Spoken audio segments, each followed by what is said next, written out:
So நண்பர்களே, இப்போ என்ன ஆச்சுன்னா, பிரச்சனைகளின் வரிசையாக பிரச்சனைகளாக வர்றதுல வந்து இப்போ அடுத்த பிரச்சனை வந்துருக்கு. டாமினாரில் எனக்கு டவுட் இருக்கு அப்படின்ற சீரீஸில் இது வந்து எத்தனாவதுன்றதே எனக்கு தெரியாது.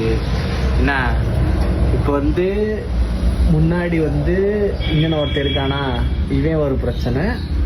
இங்கே ஒருத்தர் இருக்கானா, இவன் ஒரு பிரச்சனை. முன்னாடி இருக்கக்கூட பிரச்சனை இல்லை, அவன் வந்து பாதி பிரச்சனை தான். இரு காட்டுறேன், இங்கே பாரு. இவன் எப்படி சமமாக தேய்றானா, நான் சமமாக தேய்றான். இப்போ வந்து இவன் எனக்கு பிரச்சனையே கிடையாது. இப்போ எவன் எனக்கு பிரச்சனைனா இது காட்டுறேன். இங்கே ஒருத்தன் தெரியுதானா, இவன் தான் எனக்கு இப்போ பிரச்சனையே. இன்னும் இங்கே எவ்வளோ வரைக்கும் இந்த சைடு இருக்கவனா ஆளையே காணாம். சரியா, இப்போ இங்கே வந்து இந்த இது வந்து 3ல் நிற்கிது. சரியா, அப்படியே இந்த சைடு பார்த்தோம்னா எங்கிறாருன்னா இதுவும் இங்கே நான் வந்து 3ல் நிற்கிறேன்.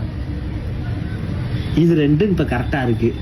இப்போ இதுக்கு வேறு என்ன பிரச்சனையாக இருக்க வாய்ப்பு இருக்குது எனக்கு தெரியல. யாருக்கா தெரிஞ்சால் சொல்லுங்கள். இப்போ வந்து ஒரு 2 ப்ரோ வந்து மெசேஜ் பண்ணி சொன்னாங்க ஸ்விங்காம் செக் பண்ணுவோம். இப்போ இதுக்கு வேறு என்ன வாய்ப்பு இருக்கோ கமெண்டில் சொல்லுங்கள்.